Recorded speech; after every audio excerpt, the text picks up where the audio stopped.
Kayla Foster, interviewing Stephon Lane for the HBCU Radio Preservation Project. It is currently 12:55 p.m. on August 13th, 2025. This interview is being recorded at WCSU in Wilberforce, Ohio. 88.9. 88.9. How are you doing today? I'm doing fantastic. Great. For the record, could you state your full name and your relationship to WCSU? My name is Stephon Andrew Lane. I'm the broadcast technician here at the radio station, and I'm the technical director of Paul Robeson Center, Cultural Performing Center. Thank you. Could you tell me where and when you were born? Whoa, you going way back. I was born in Cleveland, Ohio. Actually, East Cleveland, Ohio. Okay. That's when East Cleveland was real nice. It's a little rough now. Okay. But, I was born in 1960, so I'm a young man. Youthful. Yeah, right. Was born there. Always been in music. Was playing in clubs. Well, I'm a drummer. Started out as a drummer. And played in clubs when I was young and all that good stuff. And just always was involved in music. Oh. Tell me a little bit about the people who raised you. Ooh. Where were they from and what did they do for work? Well, my family mostly was from Alabama. Okay. Fonsdale, Alabama. A little red clay area back there. Take your shoes off. I went down there and fell in love. But, they're from Alabama. I was raised by my mom, actually, because my dad, he was Papa was a Rolling Stone. Yeah. Yep. So I got like 18 brothers and sisters, but I was the only one by my mom. Okay. So I got a bunch of family out there, but Dad was something else. I only met him twice. Okay. He gave me $10 when I was 10 and $20 when I was 20. So, that made me a stronger person. But my mom, she didn't play, man. She was on me. She'd jump on you. Like, all that. Matter of fact, she bought me my first drum set. Wow. When I was young, and then I always practiced. Was always in the basement practicing. Then started meeting more cats and started getting in more bands. Like I said, I was playing jazz when I was 15 in clubs. Yep. So I met cats like Levert. Matter of fact, Levert came to audition with a band I was in my basement. Okay.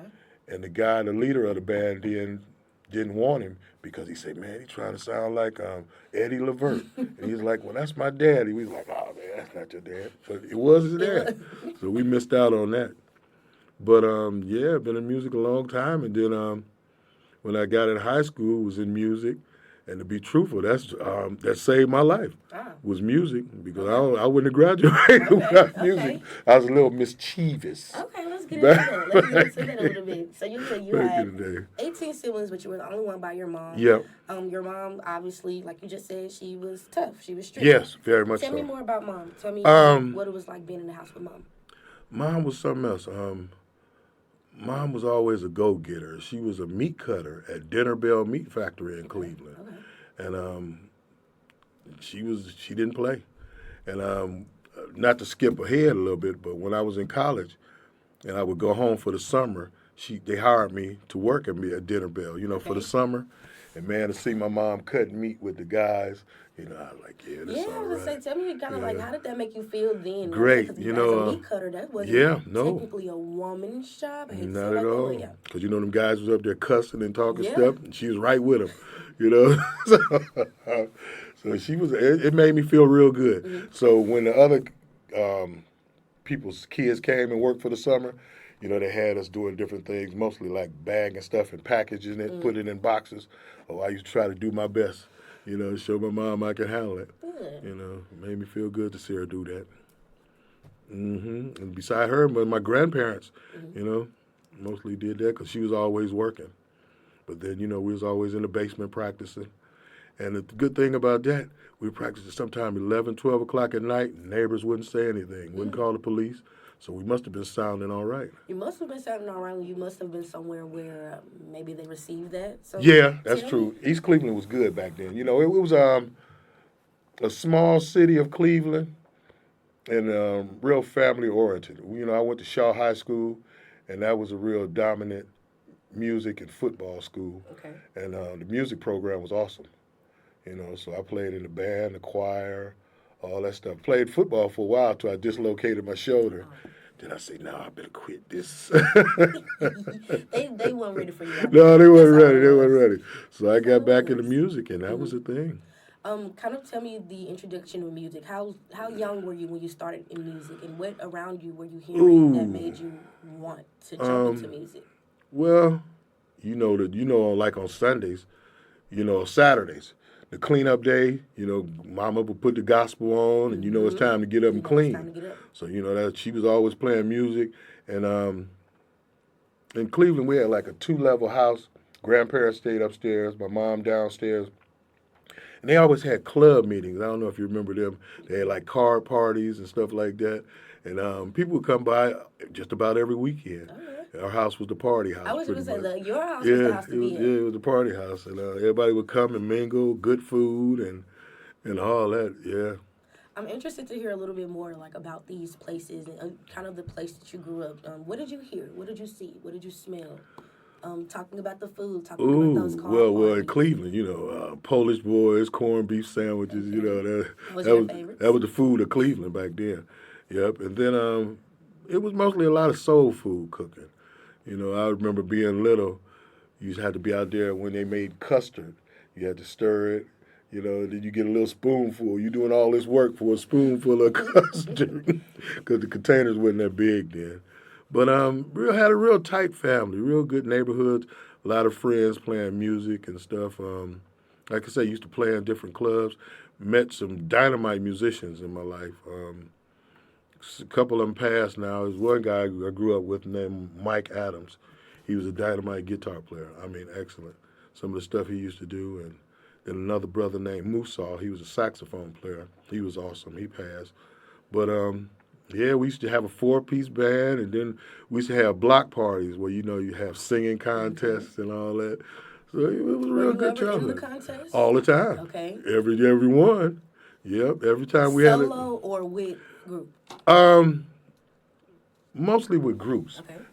When we first started, we was just singing, and then once we were able to get instruments, we started doing that. But it started out singing. How young were you around these times? About 9, 10. When you had the bell-bottom pants and the baseball shirts, and So tell me a little bit about kind of like that introduction to music for you. Was it hearing, I guess, different bands with your mom, being able to kind of go out? Where hearing different bands and going to see different bands because my mom was always out socially and different clubs and stuff, and she would always take me with her.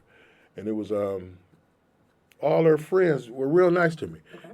They were musicians, and some of them, made money different ways, and but they always took care of me. So they always took me like I seen Muhammad Ali fight and Grover Washington back in the day. They would always take me to concerts and stuff. And I was like, ooh, I like this. I can get involved in that. So once I started playing drums, it was just a calling, I would say. I loved it, and I love practicing. Even during junior high, high school, and all that. But when I first started, you had to carry that big snare drum to school. Before, you had to get a practice pad first. But then when you're able to carry a snare drum, you thought, yeah, it's going to be all right. But other than that, it was all right. Then different music programs, you had different directors that liked you and some that didn't. I had one director who was hard on me. Ooh, he was hard. His name was Dr. Allen Fulton. He was at Shaw High.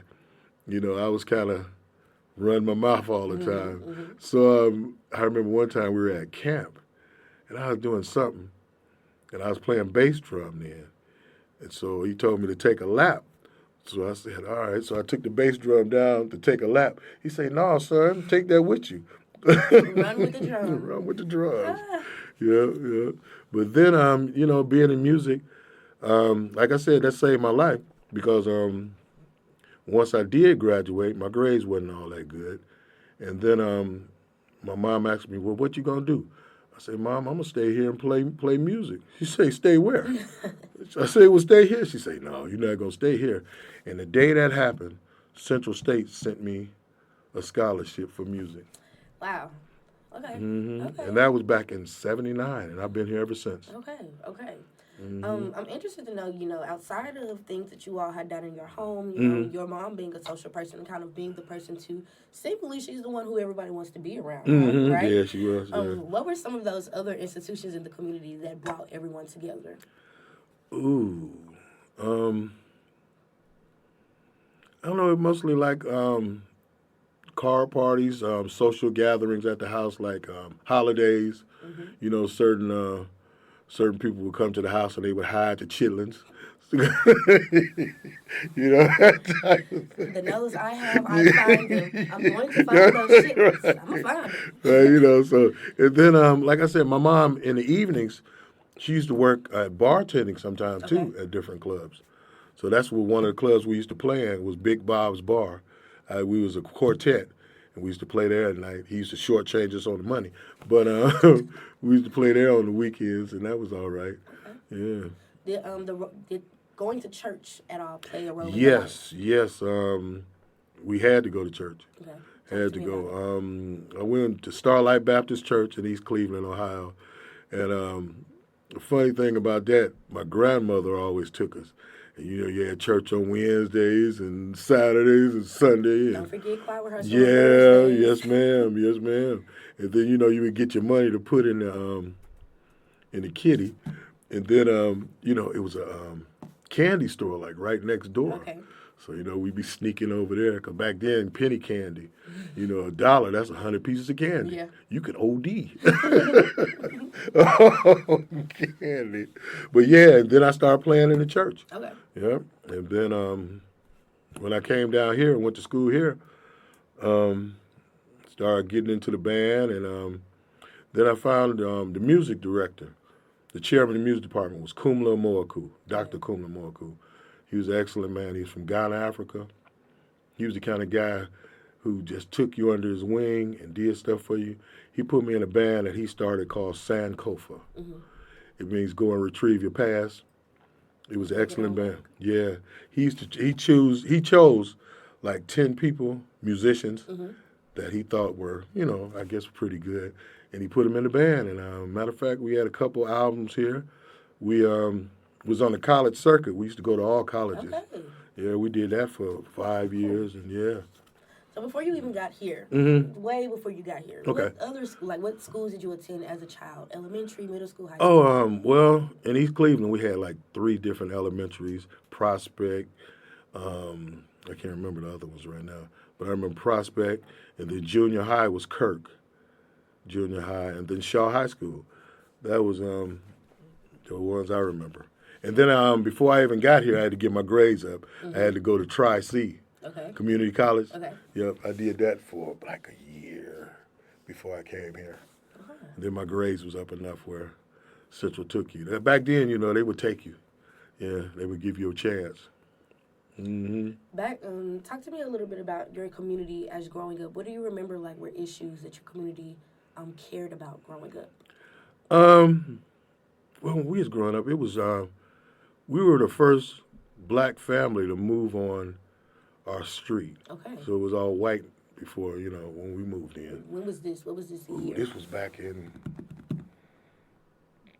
67, stuff like that. What do you remember? How old were you? 67? Ooh, 7. 7? Yeah. How much do you remember from? A lot of that. I remember it was real prejudice then.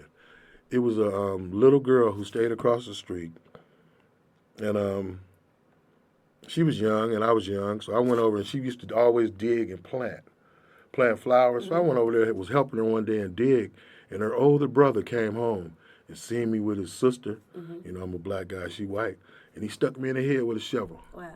Yeah, I'll never forget that. At that young age. Yep, and I got stitches, and I had an older uncle named Uncle Byron.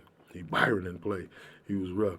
So after I came from the hospital, he made me come on the porch, but I wasn't supposed to go outside because, I had stitches. So I came on the porch, and Byron beat the stew out that boy. Yeah, but then after that, they moved, and then a lot of white folks started moving away from East Cleveland. Then it's, it turned mostly black then. About how long did you see, in the time frame of that shift beginning to happen? Ooh, well, when I was 7, I want to say it started before I was born, but it changed back in the early 70s, I want to say. Yeah. Yeah, a lot of, like I said, a lot of white people started moving out, and, you could see the ones that didn't like you. Yeah, I was going to say, at the time, did you realize what was going on and kind of the Mm-hmm. idea of white people not liking black people? Oh, yeah, it was like, it was. But see, I was always kind of friendly with people, and I knew a lot of white guys, and most of their family enjoyed me, but you could tell the ones that didn't like you, the way they look at you, and the comments they make, the ones you stay clear of, because, they catch you by yourself, it could get ugly. Okay, so you are the first black family to move on that street, and tell me more. Like, then, as, what other community issues? Were you all always in East Cleveland, or? Well, no, we was brought up in Huff first. Okay. That was in the projects. And then my grandfather, he came out of the service. He was a sergeant in the Army. And then he had a job at the railroad. Okay. And then once he started making money, we got the house in East Cleveland. And then you seen the difference. It was grass, all that good stuff, and, no rats and all that. So it was, you could tell we had a better coming up then. Okay. And then you could tell school was better. You didn't have to fight as much. So it was real good. And he took care of us, too. And then he got his own auto body shop. And then I started messing with that and messing with cars. And, when you're young, you always want a car. But I remember the first car I had, it was a 79 Grand Prix. It was so rusty every time I washed it, I cut my hand. But I kept it clean. Yeah. It was yours. It was mine. Yeah. I kept it clean. So growing up, being able to be, you're a child at a young age, but you are under the wing of your mother's friends and kind of, those eventually become our aunties and uncles. So you're under the wing of your aunties and uncles, going to these different concerts and different clubs. What music do you remember, all being types, your favorite? from blues to, you could tell when my grandmother was mad with my grandfather because she would play Bill Withers, Use Me Up. And, when she was happy with him, she would play a happier song. But I had to grow up fast because my mom was something else. If she was mad with her boyfriend, she would throw all this stuff on the porch. And I said, oh, man, I got to fight this, man. Okay, here we go, that type of thing. Because she was a real independent lady. But she didn't take no mess. How did that make you feel growing up, kind of seeing your mom? I don't want to say that she was having to, correct me where I am, but how did it feel, having to see your mom kind of in all of these different aspects of her life, being at such a young age? It was great for me, man, because my mom's outgoing. Okay. She just don't want to stay at home and be a housewife. Okay. She just wanted to be out and be an independent woman and raise her son. Have you ever been challenged in kind of like growing up as a black man in America? Did you ever feel conflicted, feeling, being raised by only a black woman? Or did she kind of motivate you because you saw her acting as, the figure of both? Both. Yeah. She motivated me. She made me be more responsible. Okay. Made me not be lazy.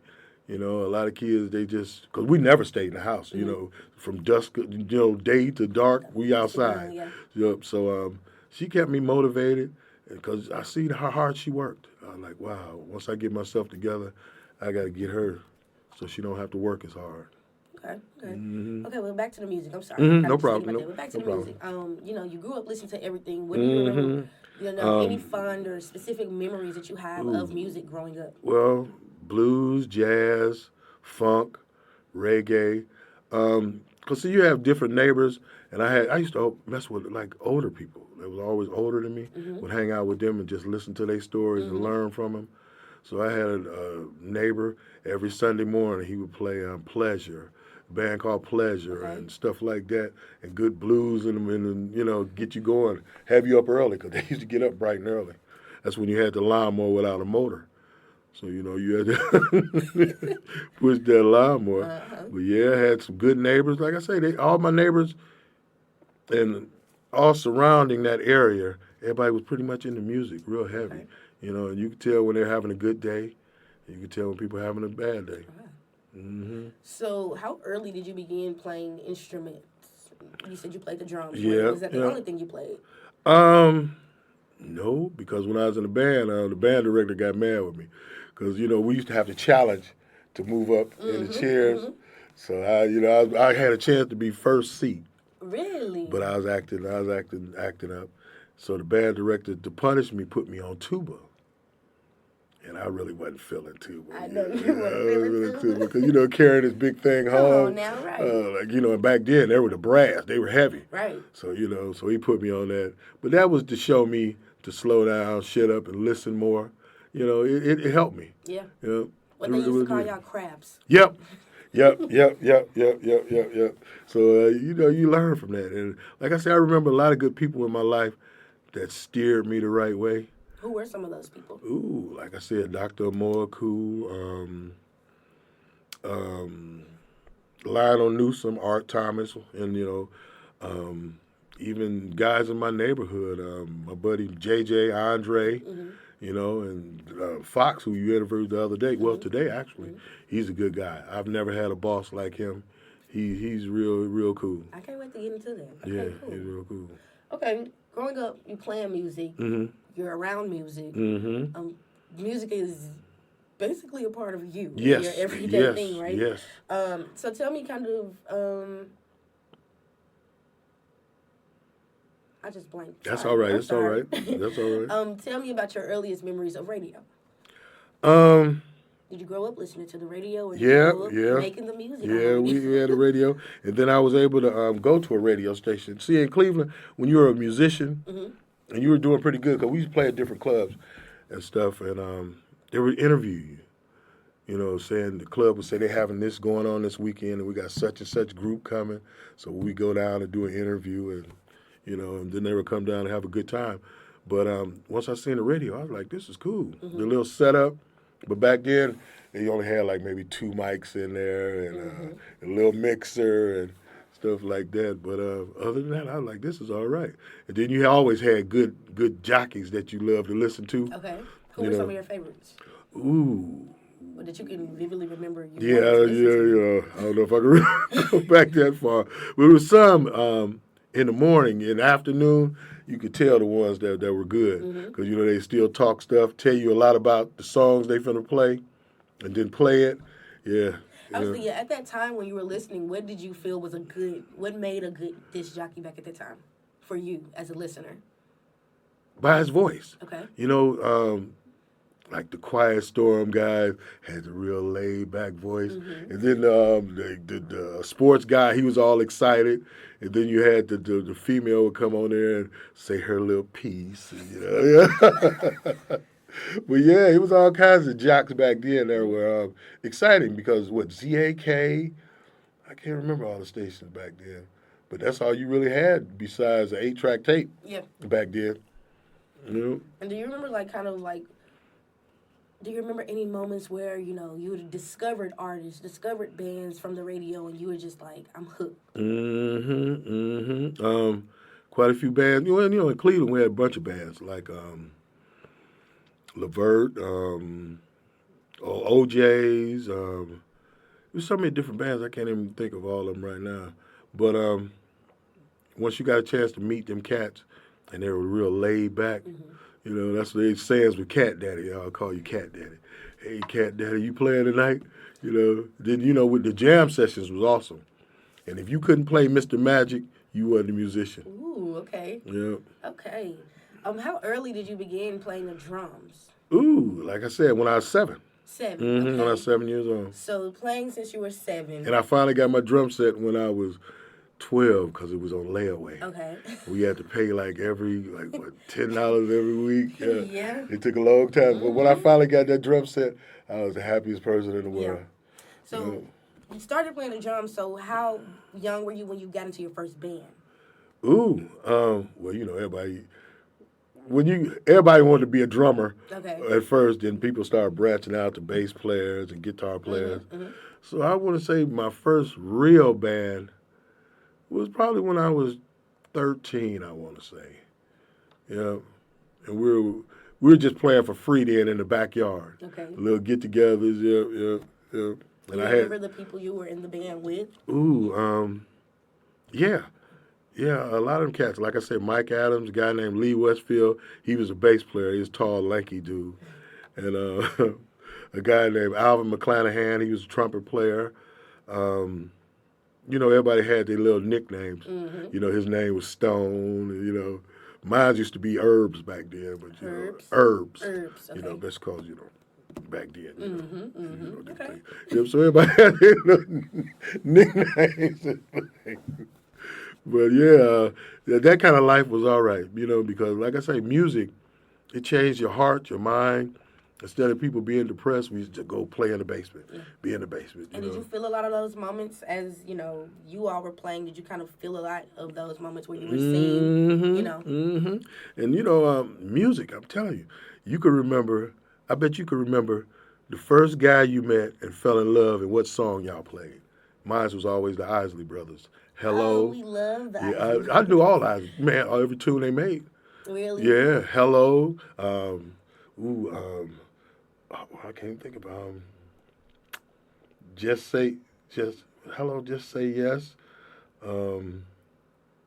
Harvest to the World album. That whole album was nice. Yeah. Both sides. Yeah. Yeah.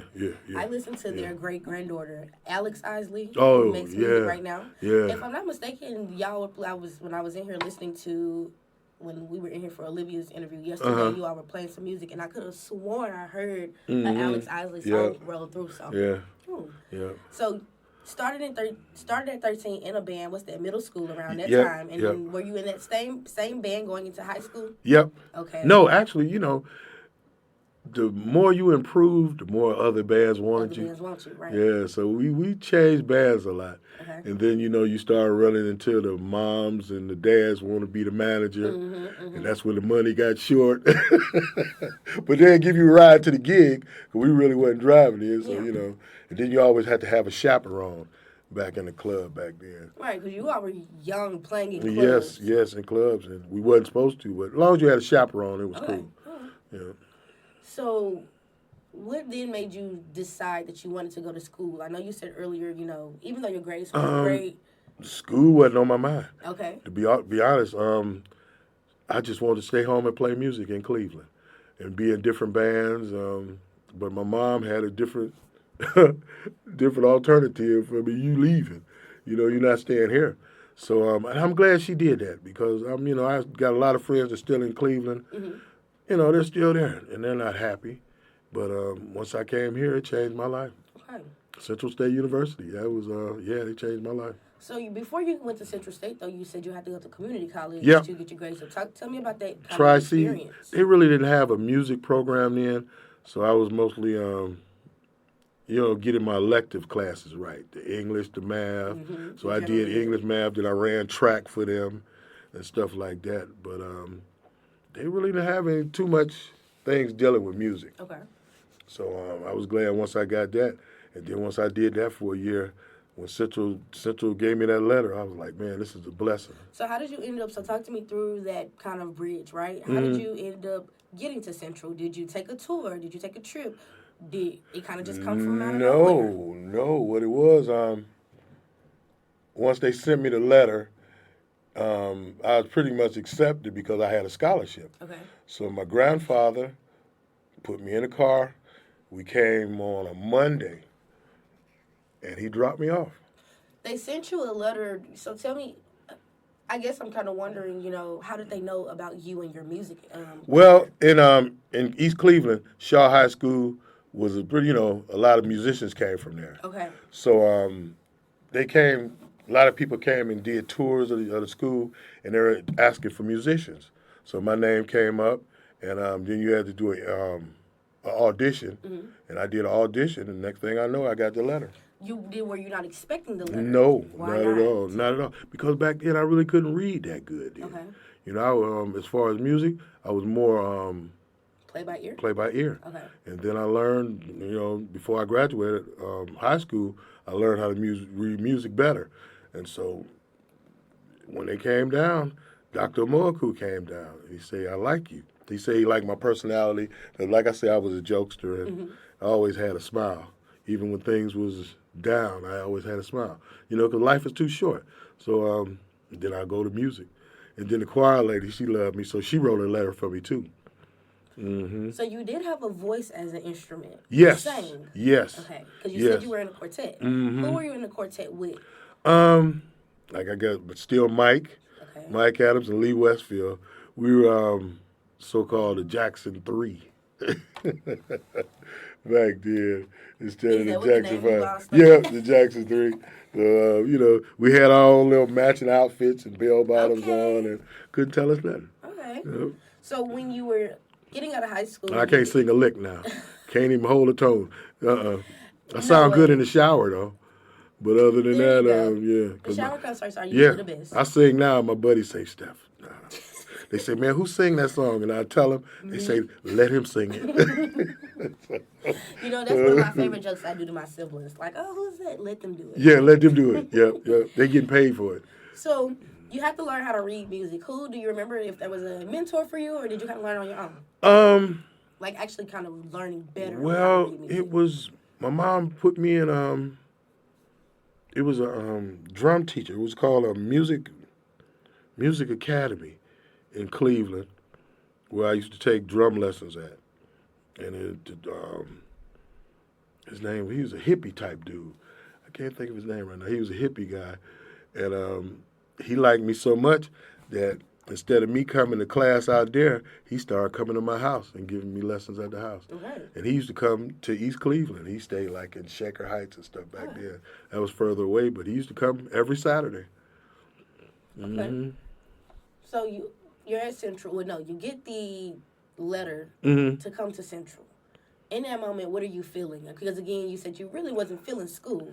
So what was your feeling in the moment? Being a musician, I was always able to meet people, mingle with people, talk to people.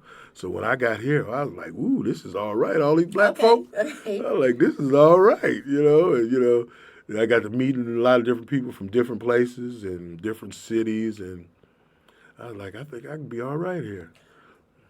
Were you in Sankofa before you got to Central State? No, I didn't get to Sankofa until I came here. See, you had to be in school to get in Sankofa. Okay. Because the chairman would only pick 10 people. Would only pick those people. Yeah. Okay, so you come to Central State, like you said, you're enjoying being around all these black people. Having a ball. Fell in love several times. Okay, so describe the campus culture at the time when you got here. And what year is this? This is end of 79 going in there. Well, beginning of 80 when I got here. Yeah, because I graduated high school in 79 and I was doing Tri-C for like a half a year in 80. Okay. And then I came here like the end of 80. Okay. So yeah, tell me about the campus culture when you arrived. It was awesome. It was we had the brick buildings. It kind of looked like you're in the hood, but it was awesome. You was meeting so many people, and the tours they gave you, it was different then. Lionel Newsom was the president, and we didn't have a lot, but we did. Okay. What do you remember what was a part of? I remember that they would take time with you. Like you was in the cashier line or something, or trying to do a scholarship, or trying to do your financial aid. They took time with you. They would show you, and then they would walk you over to another area and stuff like that. For a black university, they take time with you. They don't say, well, go over here and do that. They would walk you over there. Mm-hmm. Who were some of the first people you remember meeting on the campus? Some of the first friends you made? Ooh, man, they were all from all over. A guy named Cleo Watts, he's from Steubenville. A guy named Jawan Presley, he's from Dayton. He was something else. He taught me how to do things out the store. Okay. But just take stuff home. But yeah. But and then a lot of guys from New York, Detroit. It was a lot of people from everywhere. Okay. It was awesome. I loved it. It was nice coming on and see all these black folks. And no arguments. We had little discussions here and there, but it wasn't really no big thing. Coming from where you came from, like hometown and, in your upbringing, coming to Central State, was there a significant shift, or were you kind of surprised or shocked about something that you did see or didn't see? No, it felt like home. Okay, can I say, I'm only asking because I hear you saying, like, being around these black people. It felt like home because I was so used to it. and you know, then the parties we used to have in the old ballroom, because that, you know, we used to have a bowling alley there and all that, and yeah, and it felt like home because everybody was friendly. You know, everybody didn't have a whole bunch, you know, but we had enough to keep us going. So, you know, and then, you know, on Wednesdays you would have chicken, and yeah, and then on Sunday you had chicken. And then you had something called mystery meat. I don't know what that was, but Was it your mystery meat Mondays? yep, Yeah. yep. And You did y'all know, have Taco Tuesdays? ooh, well, it wasn't. I don't think it was taco wasn't then. taco It wasn't then, taco okay. then. Yeah. But yeah, it was good memories. Did y'all And have then, you Fish know, Friday at least? yeah, on Fish on Friday. Yeah, Ooh. yeah. And then, you know, all the cooks would spend time with you and let you get extra, you know, all that good stuff. So, like I said, I used to mingle with everybody. You know, try to speak with everybody and talk to everybody. Because before you know it, everybody giving you care packages and helping you out. Yeah, yeah, yeah. So it all worked out. Like I said, it was like when I was at home, it felt like being at home. And then once I met Dr. Morku, he was the chairman, and he used to have me come over his house and help him do stuff around his house. I remember all his kids, actually. I seen most of them born, and they still call me uncle. Oh, that's sweet. Mm-hmm. That's sweet. Mm-hmm. Did you get into any organizations? Did you pledge? Yeah, I was a founder of Kappa Kappa Psi. That's a music fraternity. Okay. I was one of the founders in that. But other than that, when was this? What year was it for you? Like your classification then? Ooh, I was a sophomore then. No, that's a lie. I was going to be a junior. And then because Kappa Kappa Psi wasn't formed then.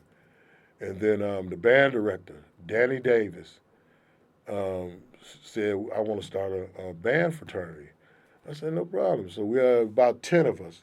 We got together, filled out a petition, and we started a chapter. Okay. And how was that? Tell me, it was different because I was starting in the beginning, you know, so we were making our own rules, and you know, we couldn't haze then. Yeah, we couldn't haze then, but you know, we still used to, you know, do our thing. Yeah. But it was awesome, you know, to start something like that. And nowadays, when people come back and they find out that you were in, you get a big hug and you know, a lot of respect. A lot of respect. A lot of respect. So it's not as bad as people said. All that beating and all that. Yeah. Could you describe the political environment on campus when you were a student? Oh, wait, excuse me. Was it the only organization that you joined? Yes. You know, was it the only thing you done? Yes. Any other student orgs, SGs, anything?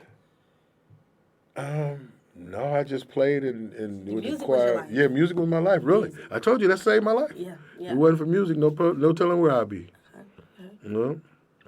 So, okay, describe the political environment on your campus when you were students. What issues felt important at the time? Getting us more money, so we can get more equipment and better dorms, and because you know Wright State wasn't supposed to be built because it was so close to Central, but they built it anyway, and we weren't getting nowhere near the money. Talk to me about that. What was the landscape of that time? Tell me about it. That was in I want to say 90s. I want to say because when Wright State came about. And we were doing good. We were getting a lot of donations and a lot of instruments and stuff like that, a lot of books. But once Wright State came, the money wasn't as good back then as far as scholarships and things of that nature. For those who don't know, kind of give me the breakdown, like the significance of this time of Wright State being built. With two colleges by each other, it was something else. You could tell that we both, the church side had more money because it was church funded. But then, you know, Central State started getting more state money. And then that helped us out a lot. But, you know, especially with Wilberforce being the church side. Mm-hmm. So, but like I say, when they built Wright State, you can tell that we wasn't getting as much as they were getting. Because you see, if you go towards Dayton, you see they had new buildings, new dorms, and they had nice ballroom and stuff like that. But ours was old. But we kept it clean pretty much. So Because it was your home. right, it was home. But that's what I'm saying. It's different now because kids nowadays, we used to clean up and stuff after ourselves better, I think. I could be a little prejudiced on that, but because I know I see some kids now to be a garbage can right there and they'll throw it on the ground.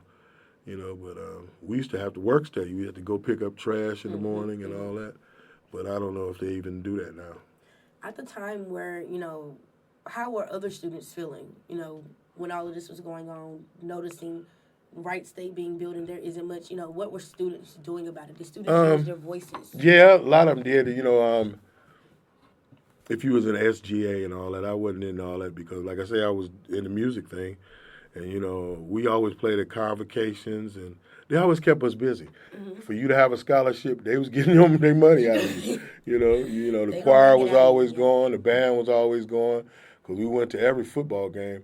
And matter of fact, we had a dean here, S.S. Jackson. His son played volleyball. He took the band to his son's soccer game. We had to do a halftime show there. Okay. So, yeah. Heavy on getting their money's worth. Yeah, very much so. Every nickel. So when you were here, did you, what was the radio station status at the time? We were in a trailer. It was in a trailer, and that's before I really got affiliated with the radio station. We'd come by and we'd do a couple interviews, PSAs back then, but they really didn't have much equipment then. And I was mostly over in Robeson then. Okay. Because, see, everybody that was in Sankofa, Kumla Moaku pretty much got them a job at Central. Okay. So some of us was RAs, and me and my buddy JJ and Andre, we were interns in Robeson. Then they moved Andre over here. And then once they found out we got a grant, so they needed another person over here, so they made me part-time Robeson and here, because so they can get their grant money, because you had to have 7 people to get their grant money. That was before or after you graduated? That was because I was part-time before I graduated, my senior year. You were part-time at the Performing Arts Center before you graduated, senior year. Okay, so you weren't yet working in the radio station? No. Okay. I worked in Robeson first. And then after I graduated, they hired me here in Robeson. It was me and my buddy JJ. We ran the Performing Arts Center. And what year did you graduate? 84. 84. Okay. Yep. And you were over in Robeson. So how was that, going from student to then faculty in Robeson? Excellent, because I needed the money. You still had bills to pay, what was the, scholarships, student loans. I had to still pay that off. And once they hired me, I was happy. And then, cause like when we first got hired, it was cool because we were still on tour and we still got paid. So that was really awesome. And then I was there for a while. And then the money started getting funny. And then they seen it was 2 people in Robeson. So that's when they had me come over here and do half and half. Okay. Do you remember any other students listening to radio when you were here? Like, was radio a thing for students? Was this a source for students? We had a more student activity back then. Okay. We had more students being on the radio because we really didn't have automation back then. Okay. So and it's a 24-hour station, so you had to have somebody pretty much all the time. At the time, who was over the station? Turk Logan. Okay. No, it wasn't. It was Dansker. I think his name was Dansker. He was an older white man. Yeah, Dansker. And was student media kind of a visible thing at the time for you? Like, again, seeing students be a part of the station? Yeah, for sports. They have announcers for that. They have announcers for convocation and stuff like that. But, yeah, it was active presence on campus. Then that's when we had the Gold Torch. That was the newsletter. Okay. And all that. They did that. But like I said, we're in a small trailer. We had one little studio with a big reel-to-reel tape player in there. And, yeah. And if I'm not mistaken, you all were, location of the station being in a trailer, Mm-hmm. what happened? To the trailer, Mm-hmm. they added on to it. It was like on the other side of the building now, and then they built off of there, and finally got rid of the trailer and built this building. Okay. There was a tornado out here that Yep. happened, and that destroyed the building in which the station Right. itself was in. Right. Which caused it to have to be in this trailer. Right. Okay. Well, no, we had a trailer before we even had really a building. Okay. Yeah. Explain that. Kind of elaborate and build that picture for us to see. Okay. Well, Andre explained it better because he got better memory than mine. But from what I remember, it was a trailer, and then once the tornado hit, they added it on because they said they used to have daycare or something in this building back in the day. And then it started out as a bigger building, and then once we got more funding, they added on. Yeah, but I remember it was a smaller building with a trailer hooked onto it. Under Dansker. Mm-hmm, under Dansker. So after you graduated, how long was it before you were placed over here? Because you were at Robeson. So. I want to say I've been here 38 and a half years. Wow. Yeah. Mr. Lane, wow. Yeah. Claps and snaps to you. All right, appreciate that. Thank you. So I spent all of maybe most of it, 20 years, I want to say, was in Robeson, full time. Okay. And then they laid my buddy JJ off because we had money problems. So ever since then, I've been running a building by myself, and that's a job for one man to run a performing arts center. But with budget cuts and stuff, you got to do what you got to do. Right. And then, like I say, once they got the grant money here, and you had to have 7 people, I started coming over here half and half. So I would work over here during the day, and in Robeson in the evenings for like concerts and shows in there. Mm-hmm. So just to keep the grant money. Okay. So initially, with you moving over, what was your duties at Robeson in comparison to your duties over here at the station? Well, running a performing arts center is different because, like I say, they have plays over there. We have gospel concerts. We have convocations. Mostly a lot of shows over there. And over here, I was trained by a guy named Eric Cormick. Okay. He was the engineer. He was a dynamite engineer. He would make stuff work. Okay. When, spitting bubble gum wouldn't work. He made stuff work. And I was trained by him. And then they had me as just an engineer's assistant. Mm-hmm. Yeah, but then money got funny, and they laid him off, and there I go again. Yeah. Yeah. You got me doing all the work. So you were trained to become an engineer. Did you ever think you would be an engineer, a radio engineer? Nope. I never thought I would be in radio. Yeah. I really didn't. I thought I was just strictly going to stay in music. But since music is radio, so it kind of worked out. Mm-hmm. And sometimes you just got to go with the blessings that sent you, that sent to you. And that blessing was that, for me to keep my job because, like I said, they were cutting people left and right back then. Yeah. And so I was able to keep my job and did learn it too. Okay. So I've been here over in this area a long time. Okay, so let's kind of shift this conversation to you being in this area. Mm-hmm. Your time here and what it really looked like for you and kind of breaking down kind of like, moments here for you in a radio station. Tell me if you can remember about your first day on the job when you were sent over here. It was interesting just to see the equipment we had. 'Cause we really didn't have much stuff then. And trying to make that stuff work because the turntables, they were belt-driven and, and then, the old reel-to-reels, you always had to clean the heads on them because you would get the carbon on them and all that. So it started out different. And then over the years, a lot of students at night wouldn't be able to come in here at night because that's when Turk was general manager. When did he become general manager? I can't remember the year. Like I say, Andre's better at years than I am. But when he became general manager, at night he would lock the building. Okay. So that's when we went to automation. And we went to, first it was reel-to-reel, and that would play for 12 hours during the night. And then we went to cassettes. We had a 500 cassette unit that used to play cassettes all night long, both sides. and then you moved up to CDs, and then now we're in the computers and stuff. Yeah. But yeah, that's why we automation now is it's all night, no hiccups or nothing. And then they got new gear now that does the PSAs and everything. So What do you remember the programming kind of being when you first joined? urban jazz. Okay. Urban jazz.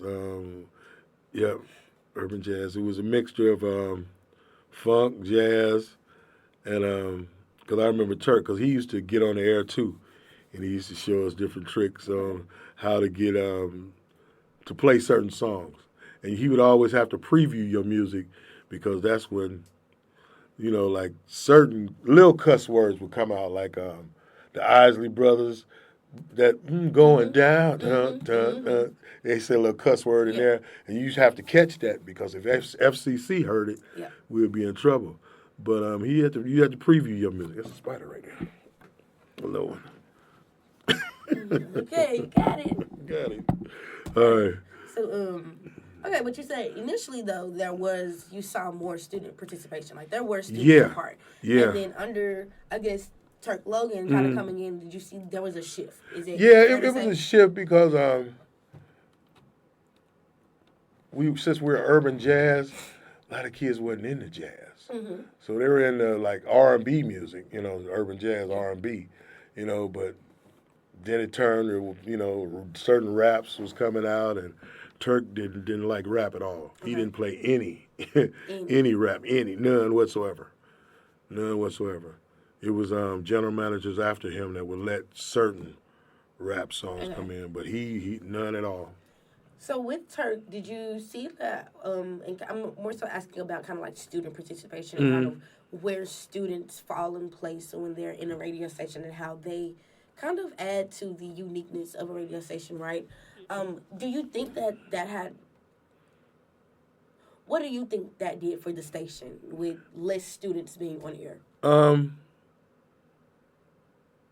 I think it did a lot because when you have more students on the air, you have more students on campus listening. Okay. Because they say, man, my friend on the air like from 5 to 8, so you're going to want to listen to him. But now since we're just mostly, it's mostly automation now, unless we have interns that want to do something. Okay. But back then it was always somebody at least do an hour or 2-hour shift. A guy named Reggie Esprit, he used to come do a dynamite show, and like I say, you would go to different parties, and we say we such and such announcer here from WCSU, and all that good stuff, and he used to bring in a nice following. So, like I said, it was word of mouth back then. Yeah. But now we playing urban jazz now, and these kids, they really, I don't know, they kind of, when I was growing up, we listened to all kinds of music. Mm-hmm. It's a lot of kids that are tunnel vision now. They just, they don't want to hear. The only one what they want. Right. And so becoming a station engineer, or being the broadcast technician manager, what do you feel that your role was, with working with students and kind of interacting with students? It was showing them what I do, showing them that there's different aspects in communication. Okay. That, you don't have to be on the radio. You can be a guy behind the scenes. You can be the guy that's keeping it running. So like what? What were you showing them? Like, what were the important things? Well, back then, you just had to maintain the equipment. You had to clean the heads on the cassette players. You have to keep the studio clean. You had to clean the mics and all that good stuff. You had to pretty much make sure everything was running. Yeah. And if something break down, you have to know how to troubleshoot and see why it's not making noise. It could be something as easy as a mic cable. Could be something as easy as not plugged in, So, you had to be able to troubleshoot. And I think that was my best attribute, that I was able to troubleshoot pretty good. Good. Mm-hmm. And you were able to learn that from Eric Cormick, guy named Todd Pigeon. All them guys, they knew their stuff. They can make stuff like put a couple diodes together and it's working. They were excellent in their field. How would you describe, like, when you see a student is interested, right, and wants to, how do you all kind of prepare and approach that student and try to meet that student where they are? Well, I don't know. I'm the kind of person that if I see a student just sitting by themselves, I want to go say something to them because they might have something on their mind that they might be going through, and you might be able to just save their life by just talking to them. Yeah. You know, because they might be in a mode that. Then I say, well, let me show you this. Then they say, oh, is that easy? And then once they get involved, it's better. But it's different now. You know, right now, I hate to say this, but everybody want to work till it's time to work. You know what I'm saying? Everybody have good intentions. Like, you know, I do a lot of sound gigs. Everybody want to get behind the mixer and mix, but it's stuff before then. You got to know how to put the speakers together. You know how to mic the band and all that. You just can't get behind the mixer. You have to lift equipment, you know, but everybody, like I say, everybody want to work till it's time to work. Yeah, yeah. Being under different leadership, you know, how did you ever find a way to kind of remain, you know, you in your role? Bite my lip a lot. Say what I feel, but it's the way you say stuff. You know, you can say stuff to a person and not offend them, and still it'll be all right. And, you know, because, you know, a lot of higher up managements have ego things going on. So you don't want to step on their toes. Yeah. So you can say stuff that kind of make them say, well, yeah, come to think of it, you are right. You know, but you have to do it in a way to make them seem like they said it. They said it. It was their idea. It was their idea. And then they say, well, yeah, we could probably do that. So it was a lot of that. And like now, I've learned a lot from every general manager that's been here. Ed Clay, Charles Fox. It was a guy here from Franklin. He wasn't here long, but you know, you learn from different people and they different attitudes. Turk Logan was a strict general manager. He wouldn't let a lot of things happen. But you know, then you learn more about general managers and see what they have to go through. You know, try to get the grant money and stuff like that, because that's pretty rough. You know, just to keep the station running. Kind of working with these general managers, you know, at any point did you feel that what they were doing was not helpful or useful for the station? I would say not useful. People are set in their ways. So certain GMs were set in the ways that they figure was good, but you don't think it's good. But as long as it's still in the guidelines of the station, you know, you got to do what you got to do. Yeah.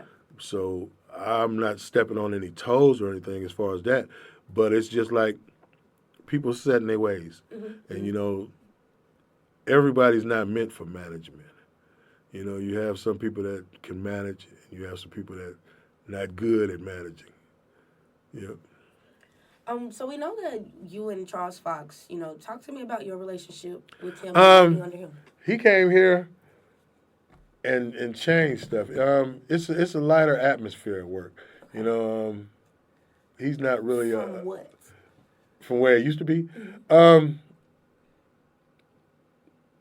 He would,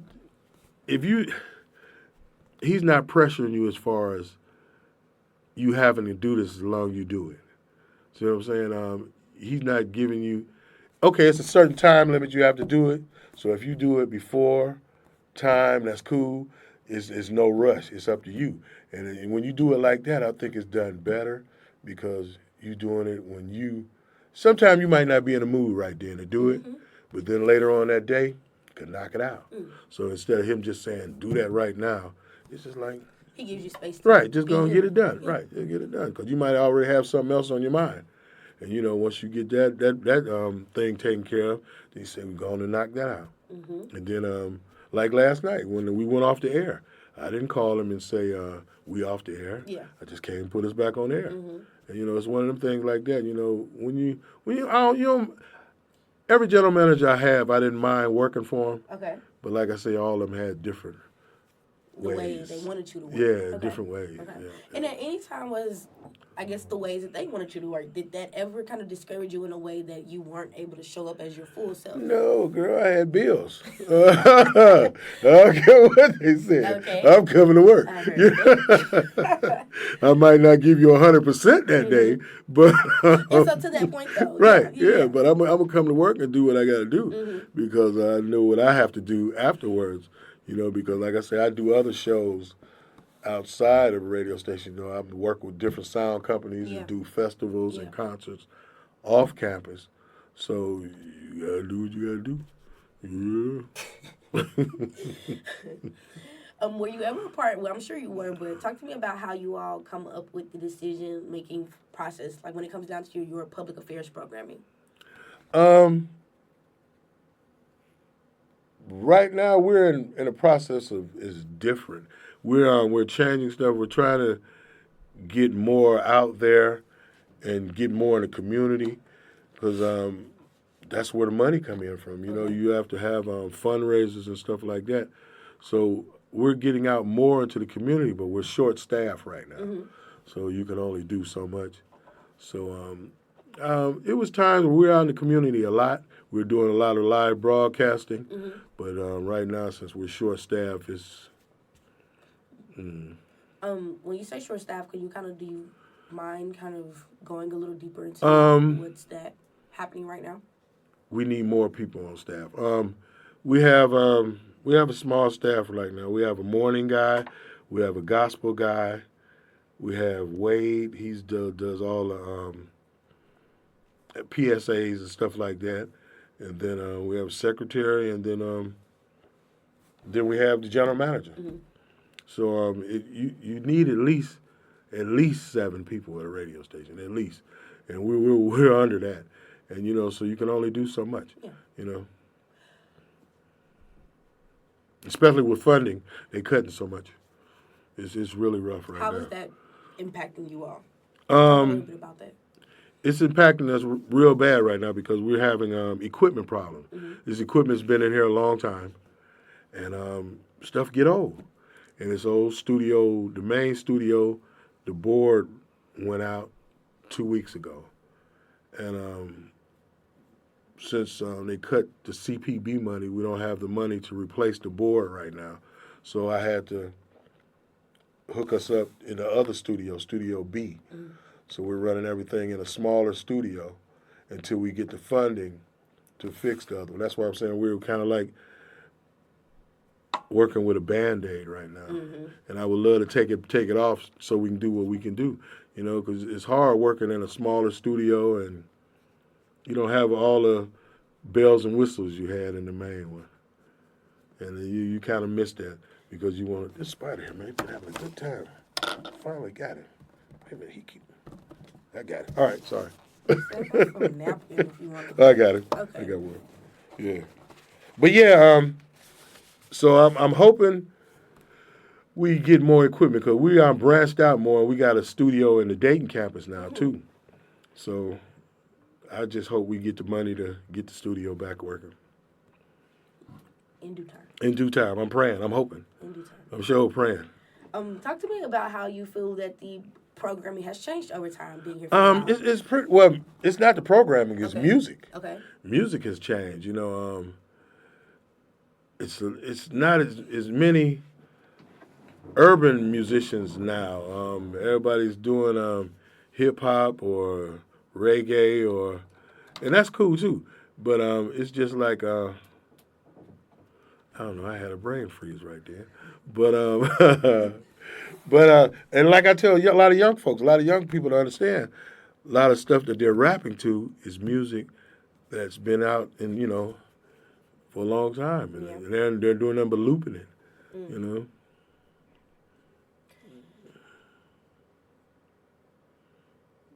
What would you say is the listener identity of this station? Who listens to this station? Well, we do a lot of gospel. We do all day gospel pretty much on Sundays, so we have a lot of older listeners on the weekends. During the week, it's a guy named Trent Knoll. He's on in the morning.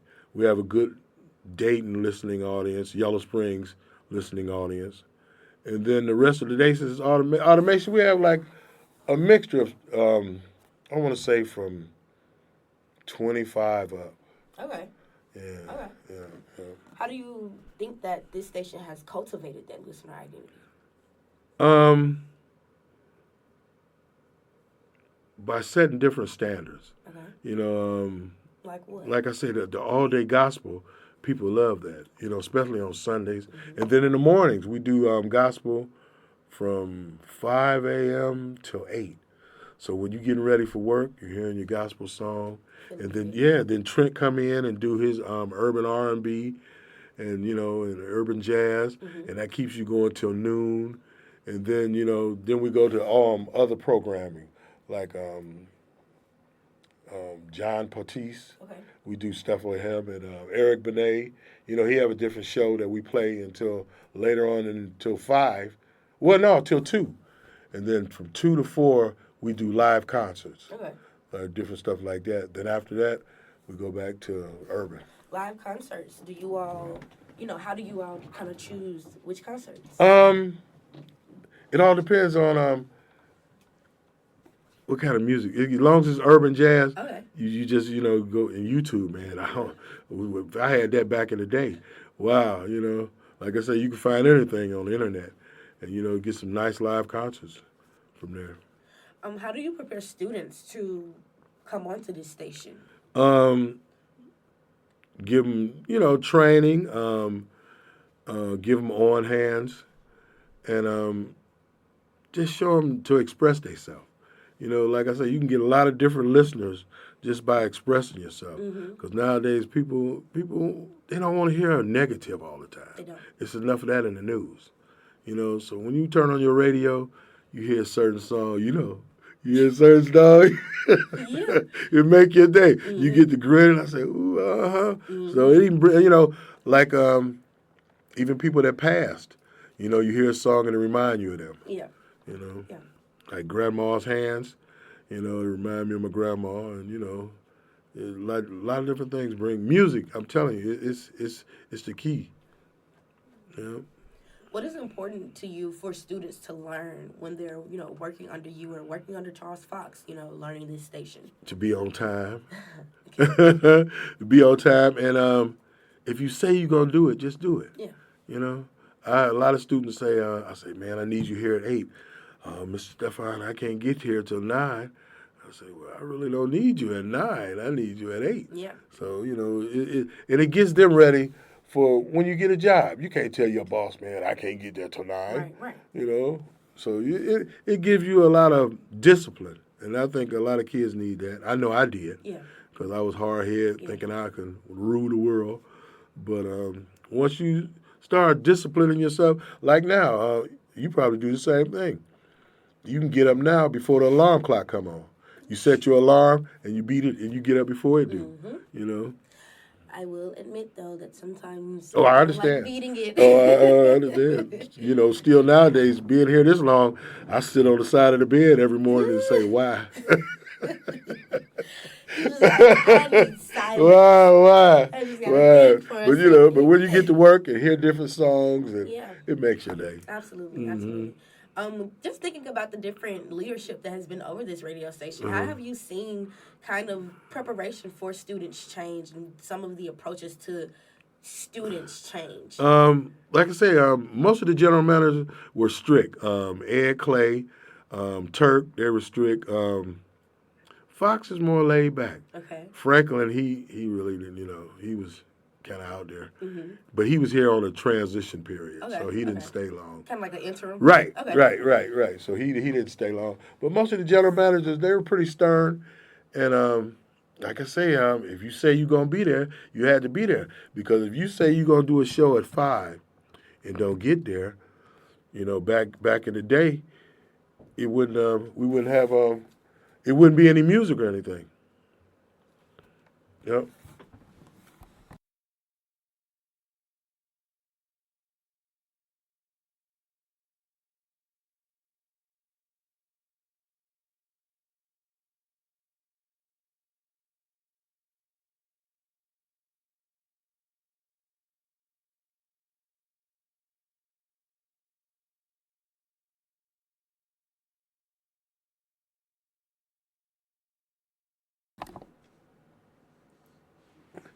Yeah, it wouldn't be any music or anything. So, yeah. So you had to, when you say you was gonna do something, you had to be there.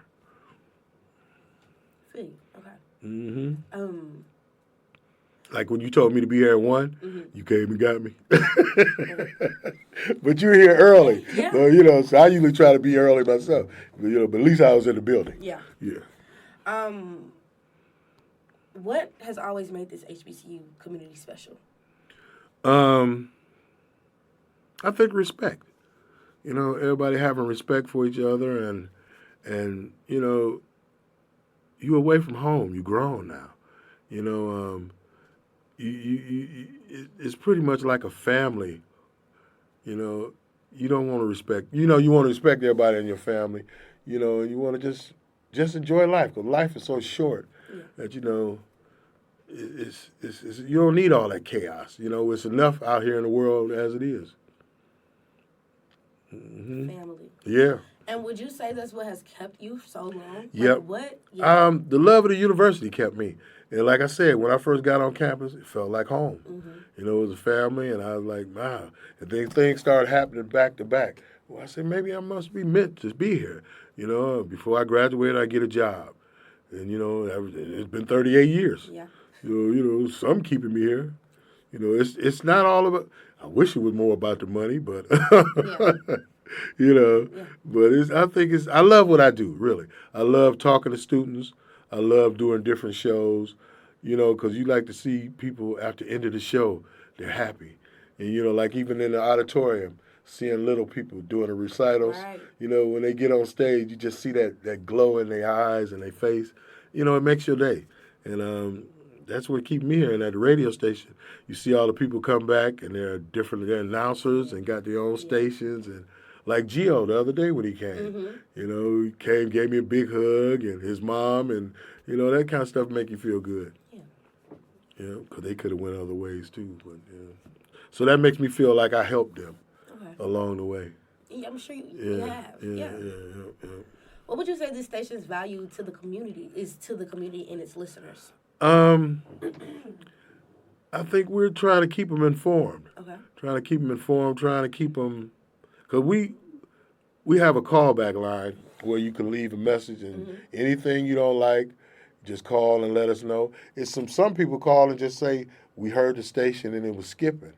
Now, see, sometimes I can't listen and I miss out, and that helped me out. So I come in and, fix the problem or try to fix the problem, But a lot of people's listening now, I think, and I think they're getting good things out of the station because they can call, and we don't, like your church can call and you do a commercial and all that. So we kind of help the community on all that. And I don't think we even charge that much for a PSA. Yeah. What information, like in a time like this right now, what information is important to this community? I don't know. It's so much negative out here. I think we put a lot of more positive things out because there's a lot of violence and just a lot of homelessness, and so we try to put more things out there to make people's day better because it's rough out here right now. It's a lot different from when I grew up. The economy's getting bad, and but no, like they say, when you pray, things get better. Absolutely. So as long as you stay positive, and like I say, even when I don't feel like smiling, I smile because it takes more muscles to frown than smile. When I heard that, I was like, wow, I gotta stop frowning. Yeah, and it's like, true. Wow. Yeah, that's why you say to people all them stretch their marks. Yeah, so they mean all the time. Relax. Yeah. In what ways have you seen kind of not just community members, right? So not just people living here, but also, business owners and other things. In what ways have you seen them? Well, with the new technology, streaming. Okay. So, you're getting people listening to you like, we're in Ohio. They listening like in California, Canada, and all over the world with streaming. And they'll call and say, man, I heard such a song. I hadn't heard this song in years. You made my day. Because certain stations are fixed with certain things and, certain tunes, I don't know.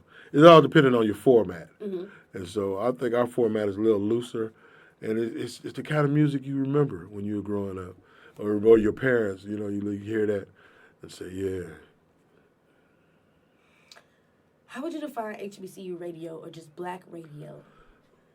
To a listener all the way in California. How would you describe it? That's an interesting question.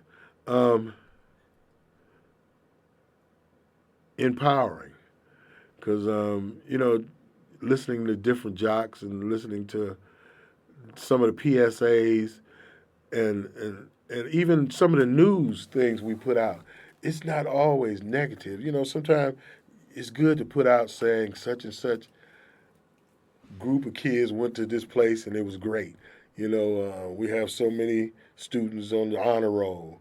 We're building this to improve the university, and we got a brand new president that's planning on doing different things, and bringing it back to where it used to be family. I like that. Mm-hmm.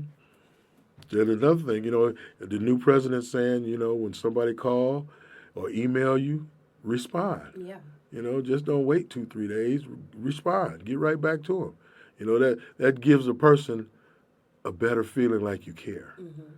Instead of waiting 2 or 3 days, because when you got something on your mind, you want to get it resolved instead of just sitting around. Then you want to go somewhere else.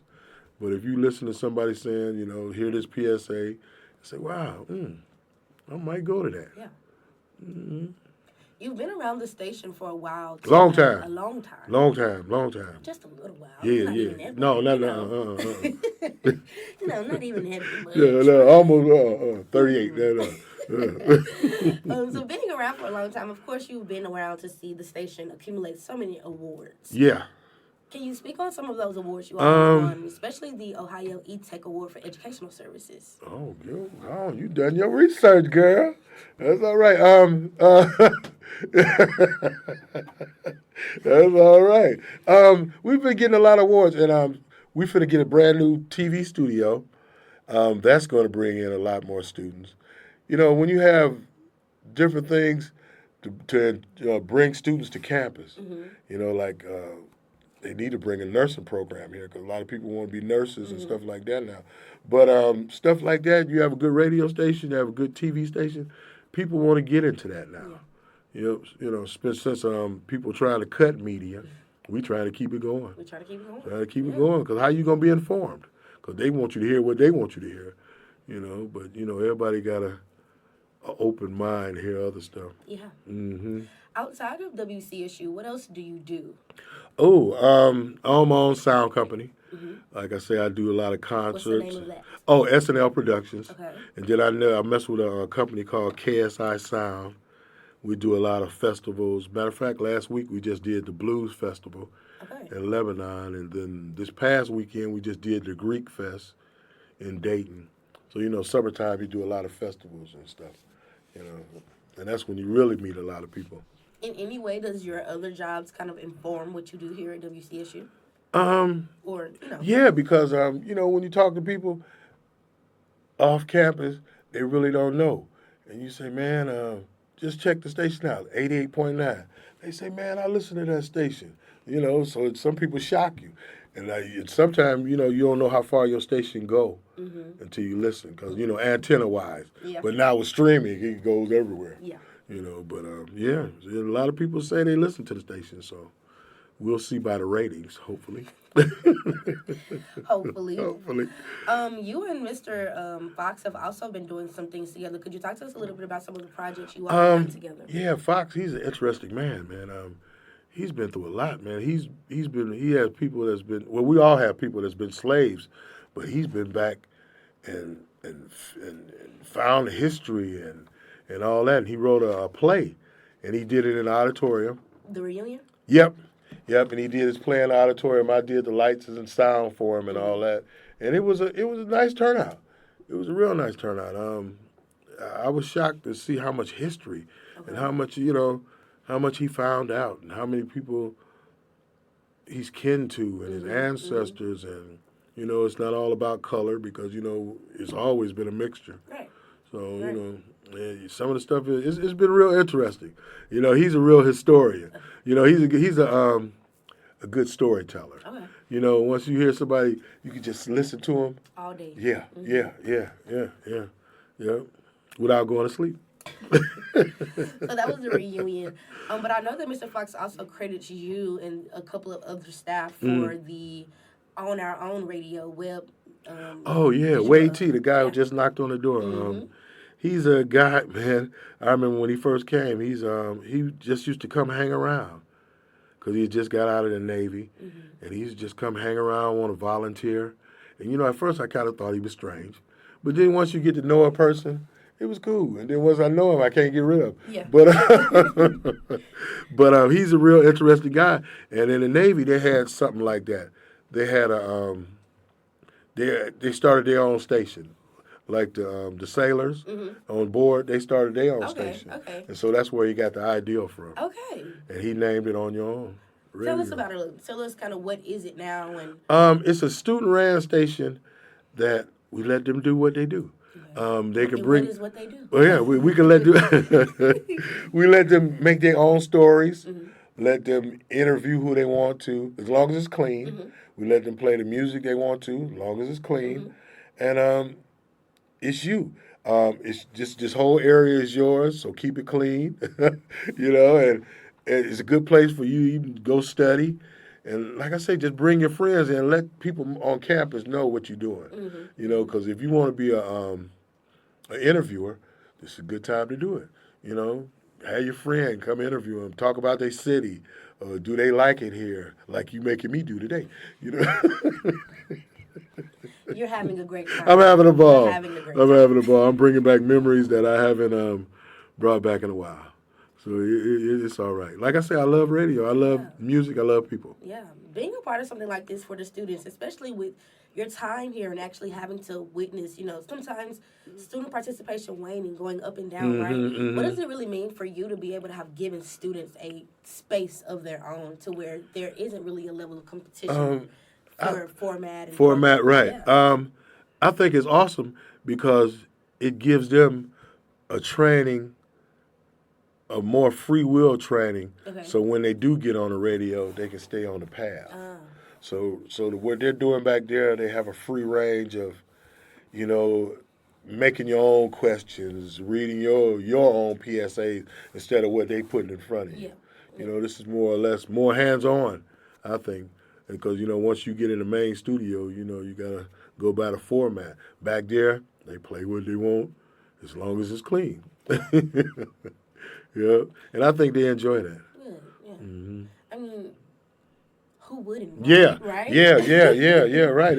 It's you don't have anybody breathing down your throat back there. Right. Yeah. So, what does the training look like for those students who would like to be a part of their, on your own? On their own, yeah. Wade, they would talk to Wade, and once Wade get them in there and get them going, I would show them the stuff that, as far as equipment wise, Wade show them more computer stuff, but as far as how to work the equipment, I pretty much show them that.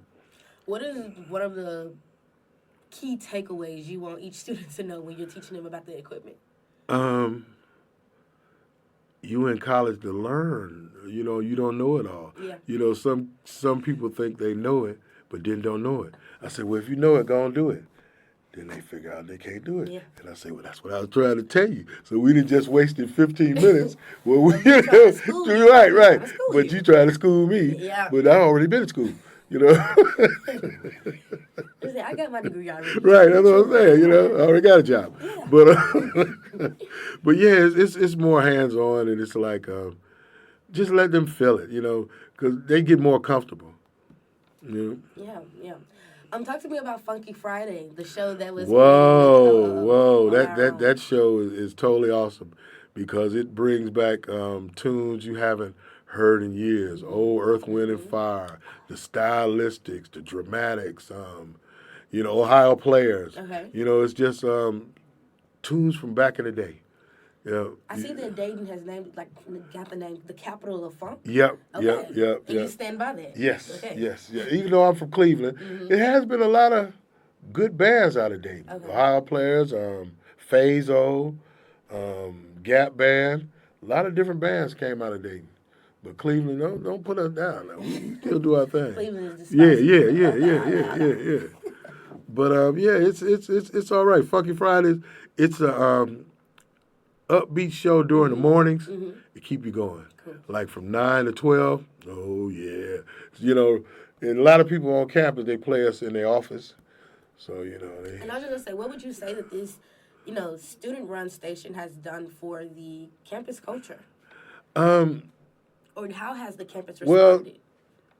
Well, it's new. The station is new, and since it's streaming, it's hard to get the ratings right now of how many people's listening. Mm-hmm. But like I say, when you have students on the air, they tell their buddies. And like I said, they can play rap or whatever back there, as long as it's clean. And that's, as long, because they don't have a format back there. Up here we have a format. So I think I think it's going to grow. We're getting more students every year. And so I think the more we just give them supervised freedom, it's cool, because you don't want to give them too much freedom. Yeah. Because, they may think, next thing I know, it'll be a couch back there. But, Everybody be comfortable. Yeah, too comfortable, Yeah. Yeah, but as long as you give them supervised, it's all right. Yeah. Mm-hmm. Yeah. What makes you most proud currently about your time at WCSU? And ultimately, just your time here in general. Dumb it down to I've seen the good, the bad, and the ugly. Mm-hmm. I've seen a lot of good. I've seen some bad, but as long as you pray on it, it's gonna get better. Mm-hmm. Everybody have problems. Everybody, even family members, you have problems. But you just got to stick with it and love what you do. Enjoy life. Because life is short. That's why I say, when you smile more, say hey. If you see a person, just say hey. That don't hurt. Just to say, hey, that's me. My friends tell me, man, you speak to too many people. Because certain people you speak to and they look at you crazy. No such thing. And I still tell them, have a nice day. What? No such thing as what? Speaking to too many people and Well, being too kind. Yeah, well, So like I say, a lot of people don't respond. Yeah. Like if you go into a grocery store or something, you say, hey, that person might just say, what's wrong with him? Right. And I'm saying, this is one thing about just kind of like having discernment, and then just, being a people person. Just having the manners to walk into a room and just know to speak. Yeah. That kind of thing, right? Well, that's training too. Yeah, we was brought up that way. Mm-hmm. Exactly. You know not to walk in that room. Yeah, not speak. And you wash your hands and don't be putting your hands in nobody's pot. Yeah, that's training. Don't walk into the kitchen. Ooh, go on, girl. Close my refrigerator. That ain't no TV. Ain't nothing in there changed. Stop looking. Stop looking. It's too funny. So while working in this industry, being in radio for 38 and a half years, what have you learned most about yourself? I don't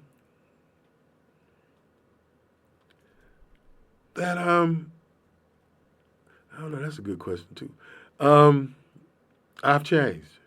Being in music, and you think you're up to a certain level, but then after just realizing life changes, you humble yourself. I don't know everything. I don't mind listening. I love listening to older people. And because because they always gonna tell you something that's good. I even like listening to younger people. Because younger people could tell you something that you never thought of. So, I even listen to little kids. That's why little kids love me. I'm their Uncle Stephon. So you can always learn, I think, because life is so short, and you got to like what you do, because if you don't like what you're doing, you're miserable. I don't like being miserable. I like being happy. I like to go home and say, woo, that was a day. Yeah. And what was most exciting for you about, and what is most exciting for you about working here at WCSU? The freedom to express yourself, as far as the joy of keeping stuff running. Even right now with stuff breaking down, you can still get it to work. Yeah. I'm like, wow, because the more time you're off the air, that's less revenue. And then they only give you so many hours, right? Yeah. So when you, like last night when we went off the air, I got out of bed and came up here and turned it back on. Most people would have waited till in the morning. How long were y'all Or The did you catch it right the away? storm hit. No, I didn't catch it right away. The storm started hitting about 10. We didn't go off the air till about a quarter to 11. And by the time I got here, it was noon. It was midnight. Mm-hmm. Yeah. So once I got it back on the air, I was a happy camper. Yeah, I Yeah, mean, yeah, the yeah, engineer you yeah. definitely. Cause see, me being an engineer, I have to keep the radio on all the time. Mm-hmm. So in my kitchen, I got the radio going on. That's why people say I'm a little strange, because I can have a radio in one room, TV in this room, and on my phone. Yes. But that's called multitasking. Multitasking and having Yeah. a station to They, run. yes. Yes. When I was a Because station manager at WUMS, same. It was in my car. Yeah. It was on my phone. The Yeah. minute I get out of the car, it's sitting in my AirPods all day. When I'm at home, it's on my computer playing. If at any time I hear silence, something's wrong, on. right? Something's Yep. going on. Because you don't want it. That's one thing you don't want in radio. Dead air. It's dead air. There you go. Yep. What words of advice would you have given to yourself in your early career? Stay true to yourself. Okay. If you want to do something, do it. I know it's rough, and that's a little cliche. Just do it. Sometimes it's gonna be rough. Sometimes it's gonna be great. But you just gotta stick with what you want to do, and cause like I say, life is so short. You gotta stay positive. You gotta stay focused. There's a lot of times I would just love to just stay at home and flick channels. Because I see some people just sitting there all day. I come home, they're in the same spot. And that's after 10 hours. Like, man, what you do today?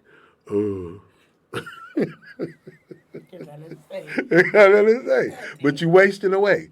Yeah. So I figure if I'm given the gift that the Lord gave me to pass on just a little bit of knowledge, a little bit of laughter, because I like saying things to see people. I love to see people smile, because I like smiling. So that really makes my day. And I only ask this now because of kind of your advice to yourself. Did you feel that there were moments where you weren't staying true to yourself, and what do you think was those outside factors that was maybe causing you not to stay true to yourself? Well, sometimes people want to guide you in a spot where you don't want to go. As far as maybe I should have stayed in music, but then the way the music industry is now, I wouldn't have had benefits. I wouldn't have retirement plan. I just could have been a musician, just a club musician the rest of my life. There's nothing wrong with that. Right.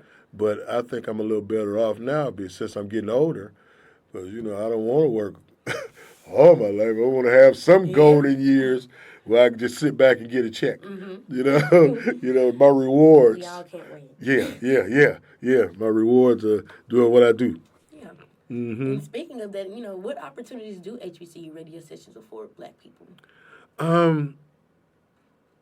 I think the benefits are better now. I think they're giving you more of an opportunity to branch out and inform people of helping them with their companies and stuff. Like a lot of people have companies and don't people know about it. If you do a commercial, a little 30-minute spot on a commercial, you might be a person that didn't even know you were in the area. Right. So little stuff like that goes a long way. Yeah. Can you reflect on the state of HBCU radio today? Why is it still valuable? I think it's valuable because, like I said, they send we're able to put more information out, and as long as we keep getting funding, that's the main problem people don't understand. If we don't get funding from the state or CPB, we don't have the money to run. And like I say, equipment get old. You can see how technology. Tomorrow it'll be an iPhone 32 or something. And I don't know what number it is now, but like they change like every couple of days. I think we're on 16, yeah, that's what I'm saying. So it changes so much. Yeah, so equipment gets old. Like right now, if you have an iPod today, iPad rather, tomorrow it's obsolete. Oh. I got an iMac at the house that I can't even load on certain stuff now because it said it's too old. So, wow. I don't know. Wow, that's crazy. And I'm because thinking about the iPods, Yeah. iPod Touches. Yeah. Those used to be like for music. Right. Now. Mm-hmm. If somebody sees an iPod Touch, they'll think it's vintage. Right. Oh, yeah. Well, I still use mine. So. I'm like, wow, I haven't seen him in so long. Yeah, that's all I hear. Yeah. Man, you still using that? Yeah. Because it was for music. For music, right? Yeah. So yeah. Well, I just asked you that. Okay. What gives your life meaning today? Waking up above ground, getting up every morning, thanking the Lord for giving me another day, and let me do something positive today. Let me make a person smile today. Yeah. Let me see if I can just make a person feel better today, and that helps me, because like I said, it's a lot of bitter people out here. It's a different time we're in right now, and just to see somebody smile goes a long way. Have you ever considered that 38 and a half years of you smiling has possibly, touched a lot of lives? Oh, right? yeah. And that's what's so good about HBCUs. During homecoming, you see folks you haven't seen in years, and they come give you a hug, and they still say, Mr. Stephon, I remember you did such and such for me, and because of you, I'm doing this and doing that. Yeah. Then I always just say, give me $20. I was just going to say, what are some of the that's my saying. stories? They'll tell you. If you know me, I'll say, my first thing is say, well, let me hold $20. Because I had an uncle who used to always say that. Not to get off the story, I had an uncle, every Christmas, I used to take him something, like a vase or something. He'd say, that's nice, but let me hold $20. Look, I appreciate that. Let me add $20. I appreciate it, but let me add $20. So just to see people come back, I'll tell you, man, if you haven't been to college, you don't know about homecomings. Homecomings, I'm telling you, man, you see folk you haven't seen in years. People you think you would never see. Yes, and people change. Yeah.